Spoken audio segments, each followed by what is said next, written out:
2020년 9월 4일 금요일 로뎀교회 새벽기도회를 시작하겠습니다. 사도신경으로 우리의 신앙을 고백합니다.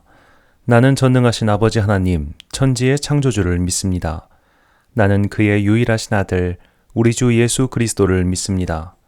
그는 성령으로 잉태되어 동정녀 마리아에게서 나시고 본디오 빌라도에게 고난을 받아 십자가에 못 박혀 죽으시고 장사된 지 사흘 만에 죽은 자 가운데서 다시 살아나셨으며 하늘에 오르시어 전능하신 아버지 하나님 우편에 앉아 계시다가 거기로부터 살아있는 자와 죽은 자를 심판하러 오십니다.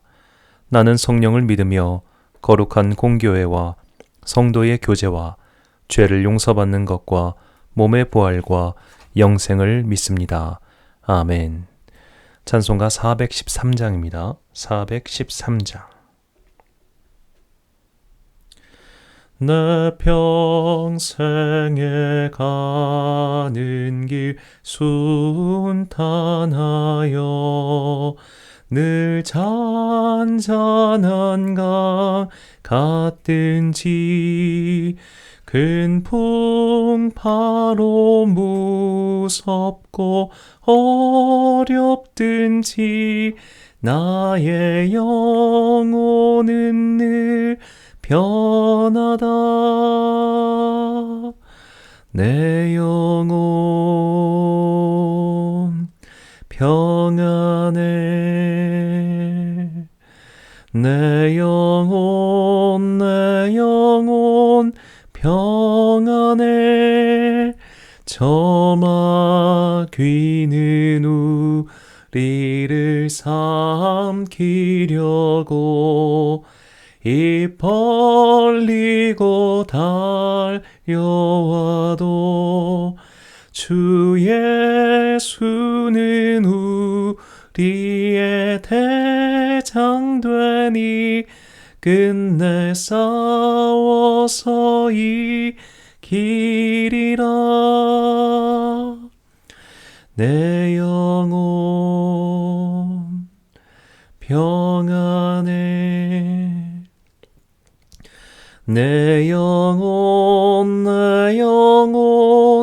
평안해.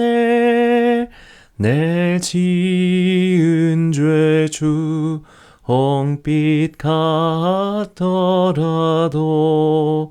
주 예수께 다 아뢰면 그 십자가 피로써 다 씻으사 윗눈보다 더 정하리라. 내 영혼 평안해. 내 영혼 평안해. 저 공중에 구름이 일어나며 큰 나팔이 울릴 때에 주 오셔서 세상을 심판해도 나의 영혼은 겁없으리.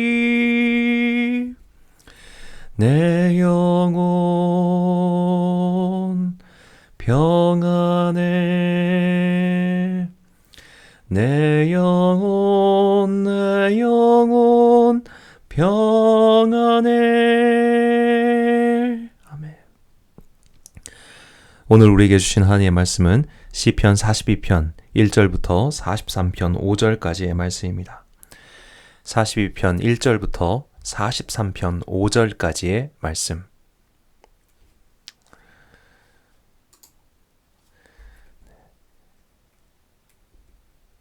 이제 봉독하겠습니다. 하나님의 말씀을 경청하십시오. 하나님이여, 사슴이 시냇물을 찾기에 갈급한 같이 내 영혼이 주를 찾기에 갈급하나이다.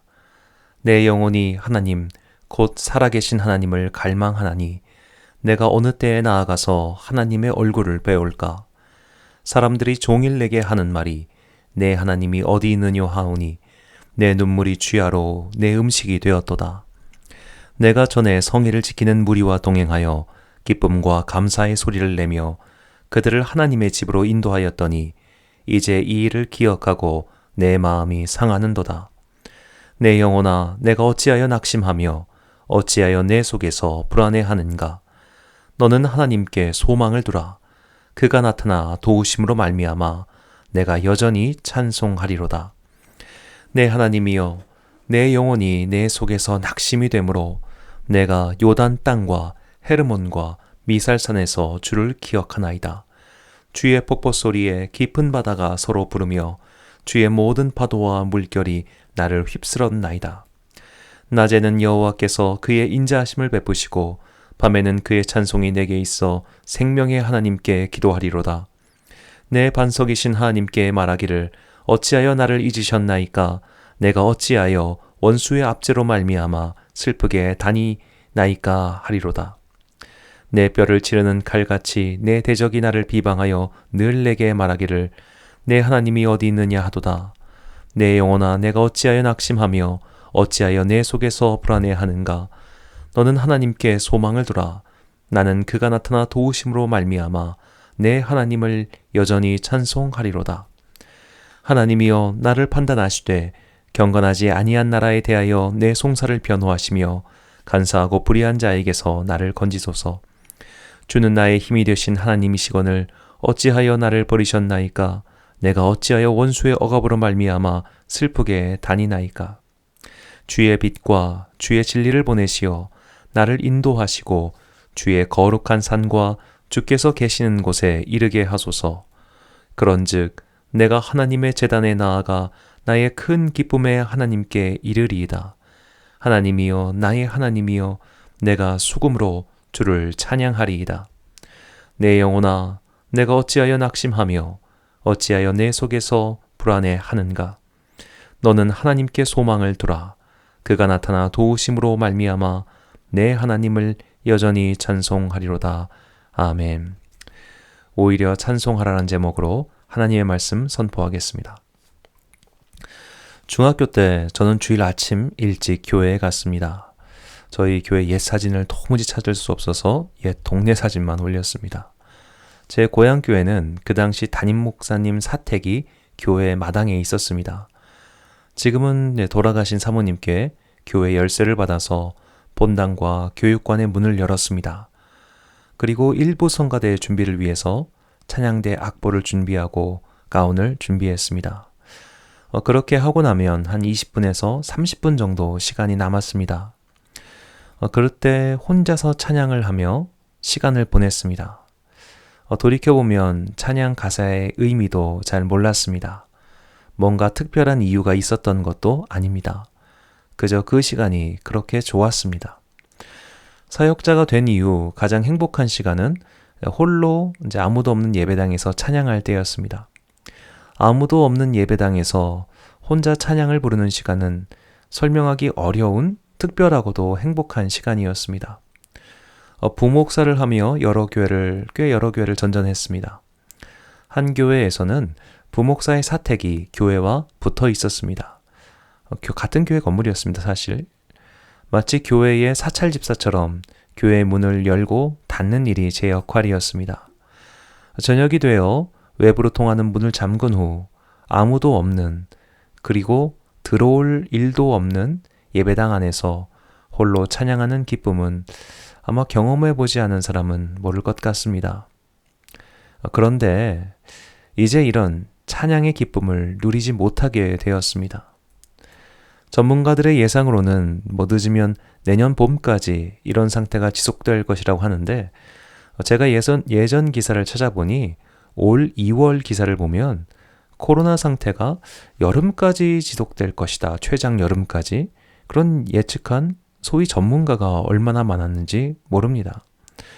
따라서 정확히 언제까지 이런 상태가 될지 누구도 장담하기 힘든 상황인 듯 합니다.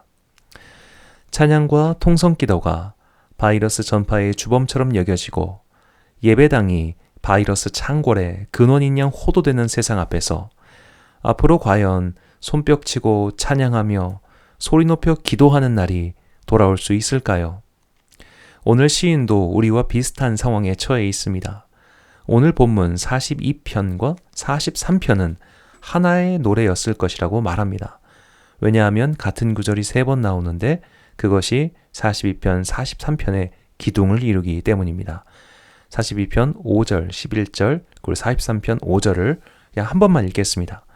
내 영혼아, 내가 어찌하여 낙심하며 어찌하여 내 속에서 불안해하는가? 너는 하나님께 소망을 두라. 그가 나타나 도우심으로 말미암아 내가 여전히 찬송하리로다. 자, 보시면은 아시겠지만 똑같죠? 예, 정말 똑같습니다. 이 각 절의 사이에는 시인이 처한 상황을 언급합니다. 첫 번째로 시인은 가장 중요한 예배의 처소, 성전을 잃어버렸습니다. 성전은 하나님을 뵙는 곳이었습니다. 그곳에 혼자 가는 것이 아니라 함께 갔었습니다. 함께 주님을 믿는 성도들이 손에 손을 잡고 올라가서 예배를 드리고 찬양하며 하나님과 만나는 기쁨을 누렸던 곳이었습니다. 그런데 그곳이 사라졌습니다. 부서지면 수리하면 됩니다. 황폐해지면 다시 활기를 띠게 만들면 됩니다. 그러나 이제 더 이상 사람의 손으로는 어찌할 수 없게 성전이 완전히 사라져 버렸습니다. 폐허가 되려 버렸습니다. 돌 위에 돌 하나 남겨두지 않고 그 기쁨의 원천이 사라지고 말았습니다. 다시는 그 기쁨을 얻을 수 없겠구나란 절절한 낙심이 시인을 괴롭게 하였습니다. 이것이 시인이 처한 첫 번째 상황입니다. 둘째로 시인은 원수들에게 괴롭힘을 당하고 있습니다. 성전이 사라져서 몸과 영혼까지도 황량해서 버티기 힘든데 원수들이 와서 그를 비방합니다. 그 비방은 한번 있었다가 없어지지 않았습니다. 계속해서 반복해서 괴롭혔습니다. 그들의 비방은 내 하나님이 어디 있느냐였습니다. 정말 하나님이 계시다면 하나님께 예배드린다는 처소인 그 성전이 이렇게 흔적도 없이 망했을까? 정말 하나님이 계시다면 그 하나님을 섬기고 예배한다고 떠들어대던 너희들이 이렇게 망했을까? 라고 비웃었습니다. 오늘 우리가 처한 상황과 똑같지 않습니까? 시편 42편과 43편은 바벨론 포로 시절의 노래입니다. 나라가 망했고 성전이 무너졌습니다. 삶이 무너지고 신앙의 기반도 무너져 내렸습니다. 이것만으로도 너무 힘든데 조롱과 멸시가 따라왔습니다. 이 참람한 기분, 참람한 상황이 바로 시인이 처한 현재 상태입니다. 코로나19 바이러스가 퍼지면서 성도들이 불안감을 느꼈습니다. 교회는 60대 이상 고령이신 분들이 많습니다. 이분들께서 교회를 안 나오시기 시작했습니다. 초기에는 코로나에 대한 공포가 점령하고 있어서 대중교통도 무서워서 안 타시고 외출도 하지 않을 때였습니다. 심지어 장을 보러 가는 것도 못하는 분이 적지 않았습니다. 그렇게 예배의 자리가 비어가기 시작했습니다. 확진자 숫자가 폭발적으로 증가한 1차 팬데믹이 상황에 처하자 각 교단은 온라인 예배로 전환을 요청했습니다. 그렇게 또 성도들은 서로의 얼굴을 마주할 수 없게 되었습니다.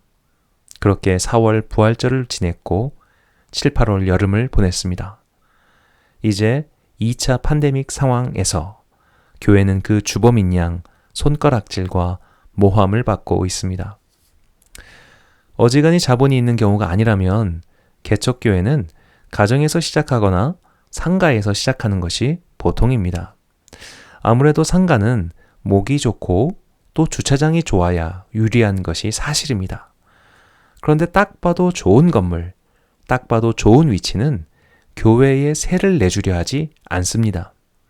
건물주는 그렇게 좋은 위치에 처한 건물이면 의원 같은 것, 병원 같은 것이 들어오길 바랍니다.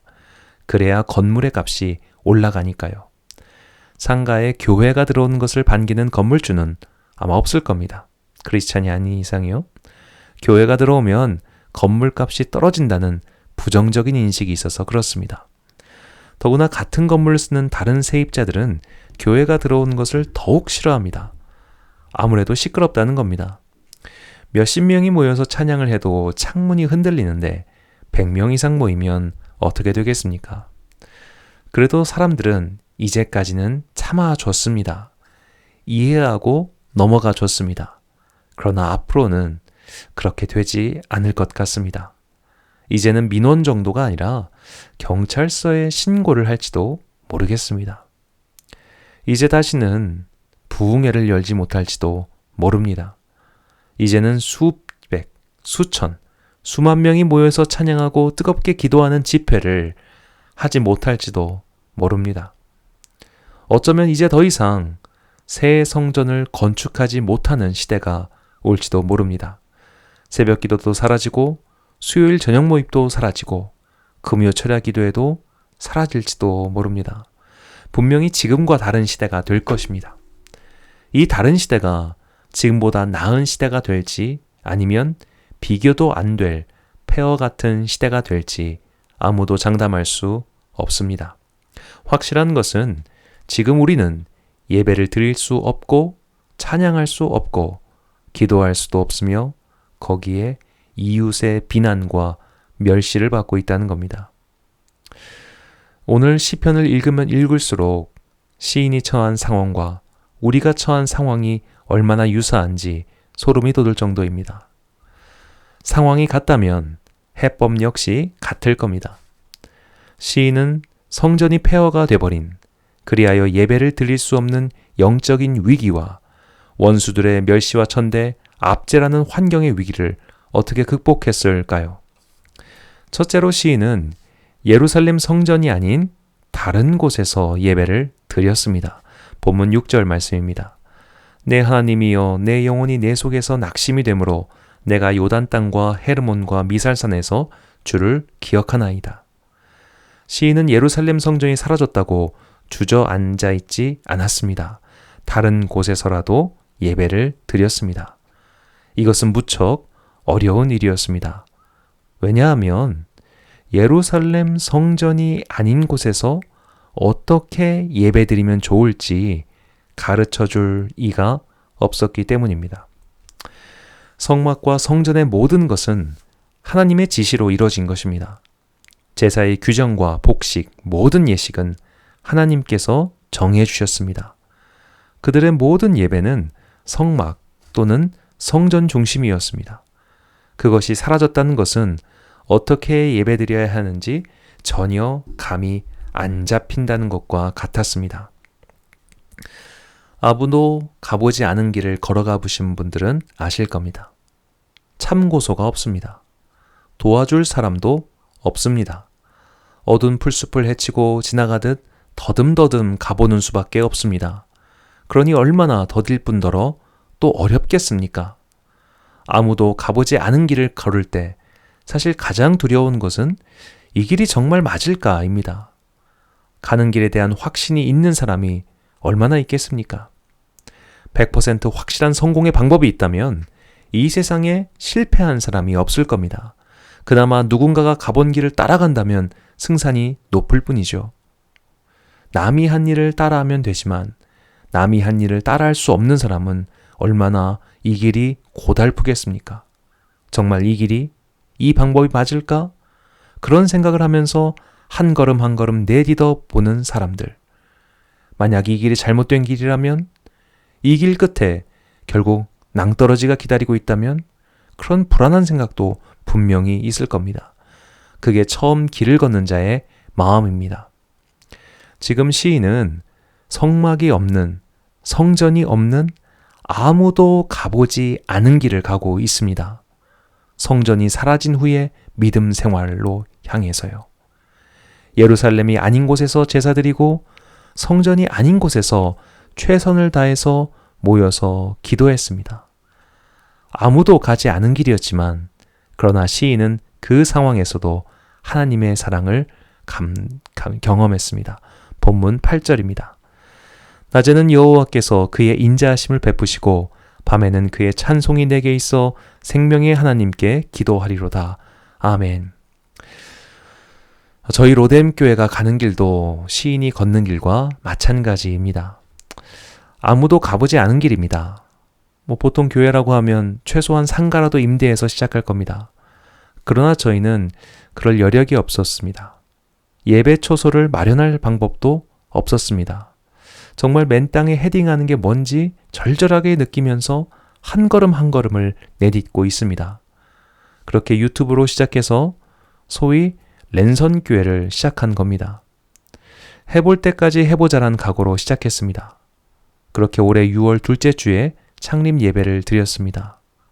아무도 가보지 않은 길을 가기에 앞으로 어떻게 될지 전혀 예측할 수가 없습니다. 시인도 그런 날들을 보냈을 겁니다. 그러나 시인은 답답하고 고통스러운 날들을 그냥 보내지 않았습니다. 시인은 뜨거운 태양의 고통 속에서도 하나님의 인자하심을 발견합니다. 고통 중에 있지만 하나님께서 나를 버리신 게 아니야. 이 작은 그림자, 이 불어오는 바람, 그리고 누군가의 착한 자비 등등 이런 일들을 통해 하나님께서 나에게 그리고 우리에게 자비와 사랑을 보여주고 계셔. 시인은 그렇게 하나님을 광야에서 만났습니다. 그리고 밤에 하나님께 찬송하고 기도했습니다. 오늘의 살아있음도 주님의 은혜이며 내일의 시작도 주님의 은혜입니다. 주님 감사합니다. 성전은 망하고 우리는 아무도 가보지 않은 길을 가지만 주님의 은혜가 있기에 우리는 오늘도 살아갑니다. 라고 기도하면서 아무도 가지 않은 길을 걸어갔습니다. 한국교회의 모든 성도들도 마찬가지입니다. 지금 아무도 가지 않은 길을 걸어가고 있습니다. 힘들고 지치죠. 그러나 분명히 하나님의 자비가 곳곳에 숨어 있습니다. 그 자비를 발견하십시오. 내 고통에만 주목하면 안 보입니다. 하나님의 마음에 주목하면 그 자비가 곳곳에 숨겨져 있음이 보입니다. 그 자비를 발견한 자들은 감사로 하루를 엮고 다시 감사로 하루를 시작할 수 있습니다. 아무도 가보지 않은 길을 걷는 우리 한국교회 성도들에게 이 은혜가 있길 소망합니다.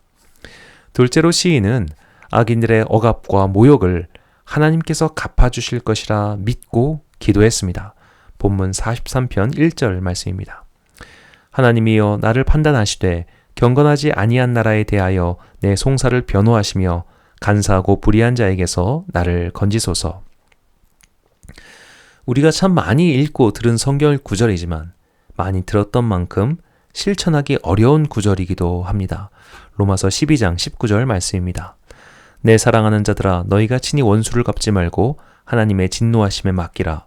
기록되었을 때 원수 갚는 것이 내게 있으니 내가 갚으리라. 고 주께서 말씀하시니라. 제가 근래 이 부분에 대해서 참 많은 묵상을 하고 있습니다. 이거에 대해서는 따로 설교를 올리겠습니다. 확실한 것은 하나님께서는 우리가 세상과 동일한 방법으로 그들을 이기기를 원하지 않으십니다. 세상의 방법은 결국 물리력입니다. 국가가 국가일 수 있는 가장 큰 이유는 무력이 있기 때문이죠. 외부의 침입을 막고 내부의 소요를 진압할 무력. 경찰과 군대는 합법적인 폭력기관이라고 해도 과언이 아닙니다. 그렇다면 하나님께서 과연 당신의 백성들이 이것과 같은 방법을 쓰길 원하실까요? 경찰보다 더 많이 모이고 군대보다 더 많이 모여서 무기를 잡고 눈에는 눈, 이에는 이의 방법을 써야 할까요? 13만 명이 넘는다고 하는 수를 헤아릴 수 없는 많은 미디안 군대와 싸우기 위해 기드온은 병사를 모았습니다. 3만 2천 명이 모였습니다. 그러자 하나님께서 그 3만 2천 명이 너무 많다고 하십니다. 말도 안 되죠. 13만 명과 3만 2천 명의 대결. 거의 한 4대 1 정도 되는 그 어마어마한 숫자의 차이. 그것도 모자란데 하나님께서는 그들을 보내라고 하십니다. 사사기 7장 2절 말씀입니다. 여호와께서 기드온에게 이르시되 너를 따르는 백성이 너무 많은즉 내가 그들의 손에 미디안 사람을 넘겨주지 아니하리니 이는 이스라엘이 나를 거슬러 스스로 자랑하기를 내 손이 나를 구원하였다 할까 함이니라. 너무 많으면 자기네 숫자를 자랑합니다. 자기네 업적을 자랑합니다. 우리가 숫자가 이렇게 많은데 누가 우리를 함부로 할 수 있겠느냐라고 의시됩니다. 그래서 하나님은 기드온에게 처음 모인 사람의 100분의 1밖에 안 되는 300명만 붙여주셨습니다. 그렇게 함으로 이 일은 너희가 한 게 아니라 바로 내가 한 것이다 를 알려주려고 하신 겁니다. 그런데 보십시오. 그 일 이후 누가 높아집니까? 기드온이 높아집니다. 100분의 1밖에 안 되었는데도 그 숫자로도 교만해지는 게 인간입니다. 그러니 우리는 세상의 방법으로 이길 생각을 버려야 합니다. 더 많은 숫자, 더 많은 권력, 더 많은 힘으로 이길 생각을 버려야 합니다. 하나님께 맡겨야 합니다. 하나님께서 일하실 것을 믿고 견뎌야 합니다. 포로로 끌려갔던 시인도 버텼습니다. 환난을 만난 믿음의 조상들도 버텼습니다. 제국의 박해를 받아 순교했던 초대교회도 버텼습니다. 그들은 굴로 피하고 도시 밖으로 나갔습니다. 지금 이 순간에도 이슬람 국가에서 예배드리는 성도들을 생각해 보십시오. 북한 정권 하에서 예배드리는 성도들을 생각해 보십시오. 우리도 버텨야 합니다. 하나님의 일하심을 기도하고 기다리며 버텨야 합니다. 당장 우리의 눈과 마음을 시원케 하는 일은 일어나지 않을지도 모릅니다. 그러나 하나님의 날, 그 구원과 회복의 날은 반드시 옵니다. 그러니 그때까지 우리는 할 일을 하면 됩니다. 성전이 사라졌습니다. 그래서 시인은 자신이 서 있는 곳에서 예배를 드렸습니다. 박해와 조롱이 시작되었습니다. 시인은 원수와 싸우지 않고 하나님께 심판을 맡겼습니다. 이 시인들처럼 우리도 그렇게 해야 합니다. 본문 43편 3절입니다. 주의 빛과 주의 진리를 보내시어 나를 인도하시고 주의 거룩한 산과 주께서 계시는 곳에 이르게 하소서. 세상의 성전은 사라졌습니다. 그러나 하나님이 죽으신 것은 아니었습니다. 그래서 시인은 내가 오늘 서 있는 이곳이 하나님께 예배드리는 자리요, 하나님을 만나는 자리가 되게 해달라고 기도한 겁니다. 이 모든 내적 갈등과 영적인 진보의 계단을 오른 이후에 시인은 마침내 이렇게 담대하게 외칩니다. 5절 말씀을 개역 한글판으로 읽겠습니다. 내 영혼아, 내가 어찌하여 낭망하며 어찌하여 내 속에서 불안하여 하는고. 너는 하나님을 바라라. 나는 내 얼굴을 도우시는 내 하나님을 오히려 찬송하리로다. 아멘. 시인의 상황은 바뀐 것이 아무것도 없습니다. 성전이 다시 세워진 것도 아니고요. 원수가 사라진 것도 아닙니다. 그러나 시인은 찬송합니다. 불안해하지 말라고 자신을 향해 큰 소리 칩니다. 너 지금 아무도 안 가본 길 걸어가고 있니? 불안하지? 괜찮아. 두려워하지 마. 하나님이 계셔. 지금 원수들이 너희를 괴롭히지? 멸시하고 조롱하지? 풀 죽어 있지 마. 하나님이 계셔. 그러니까 찬송하자. 그러니까 힘을 내자. 그러니까 포기하지 말자. 시인은 그렇게 우리에게 외치고 있습니다. 사랑하는 성도 여러분, 오늘로써 2주간 동안 진행한 새벽 기도회가 끝났습니다. 꾸준히 이 기도회 영상을 시청해 주신 성도님들께 진심으로 감사드립니다. 처음 기도회를 시작할 때 마음은 한 가지였습니다. 이 엄중한 상황에서 제가 하나님께 드릴 수 있는 유일한 제사라고 생각했습니다. 매일매일 오전에 발표되는 영시기준 신규 확진자 숫자에 귀를 기울입니다. 불안해서가 아닙니다. 확진자 숫자와 함께 교회를 욕하고 멸시하는 소리도 높아지기 때문입니다. 이유야 어찌되었든 주님의 교회가 망해가는 모습을 가만히 지켜볼 수 없었습니다. 하지만 제가 무슨 힘이 있겠습니까? 단지 이 우주의 주권자이신 하나님께 기도드릴 뿐입니다. 그리고 단 한 분이라도 함께 기도하는 분들이 계시리라 믿고 날마다 기도의 영상을 제작해 올렸습니다. 이 일을 마칠 수 있도록 힘을 주신 하나님을 찬양합니다. 앞으로 한국교회는 어떻게 될까요?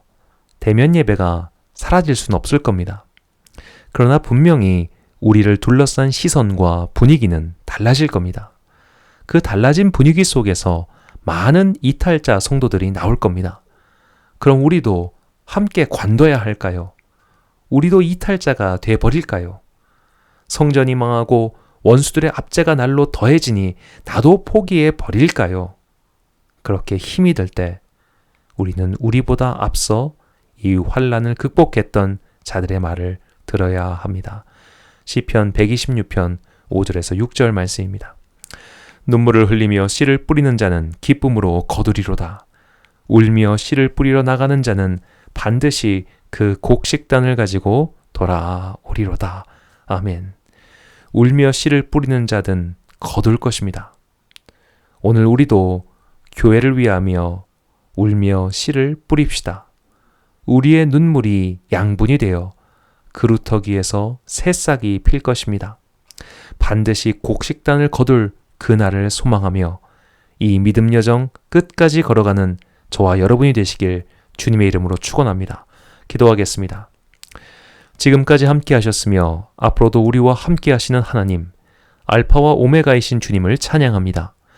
지금은 우리가 눈이 어두워 하나님의 계획과 뜻과 일하심을 알 수 없사오나 이 일 뒤에는 반드시 주님의 날이 올 것을 믿습니다. 그날이 오면 믿는 자들은 마음껏 주님께 찬양하고 경배할 것이며 주님의 성도들을 핍박하던 무리들은 땅을 치며 후회할 것입니다. 원수를 갚는 것이 내 손에 달린 것이 아니라 주님의 손에 있음을 믿고 오늘의 고통을 견딜 수 있도록 도와주옵소서. 사방에 우벼쌈을 당했을 때도 믿음과 복음 전파를 포기하지 않았던 바울 일행처럼 이 환난의 때를 신앙 도약의 발판으로 삼는 한국 교회가 되게 하옵소서. 신앙의 출발점을 잊어버리고 멀리 떠나갔던 지난날을 회개합니다. 주여 우리의 죄를 용서하시고 다시 베델로 우리를 불러주옵소서. 우리가 처음 주님을 만났던 그때로 돌아가게 하옵소서.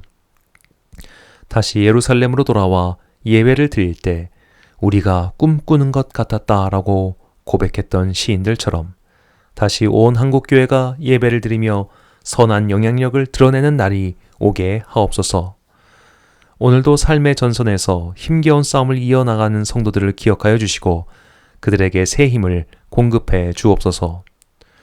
누구도 가지 않는 그 길을 가고 있는 우리 교회를 축복하여 주옵소서. 함께 예배드리며 돕는 성도들을 보내주셨으니 감사합니다. 몸은 비록 떨어져 있을지라도 이것을 보는 우리가 성령님의 끈으로 연결되어 있음을 믿사오니 각 사람들에게 힘과 능력을 부어 주옵소서. 이 길의 끝에 하나님의 영화와 기쁨이 있게 하옵소서. 이 모든 말씀 길과 진리와 생명 되시는 예수님의 이름으로 기도합니다. 아멘. 주기도문 하심으로 새벽 기도회를 마치겠습니다. 함께 해주신 여러분 감사합니다. 하늘에 계신 우리 아버지, 아버지의 이름을 거룩하게 하시며 아버지의 나라가 오게 하시며 아버지의 뜻이 하늘에서 이루어진 것 같이 땅에서도 이루어지게 하소서. 오늘 우리에게 일용할 양식을 주시고 우리가 우리에게 잘못한 사람을 용서하여 준 것 같이 우리의 죄를 용서하여 주시고 우리를 시험에 빠지지 않게 하시고 악에서 구하소서. 나라와 권능과 영광이 영원히 아버지의 것입니다. 아멘. 우리 선하신 주님의 은총과 평강이 온 성도들과 함께 하시길 간절히 바랍니다.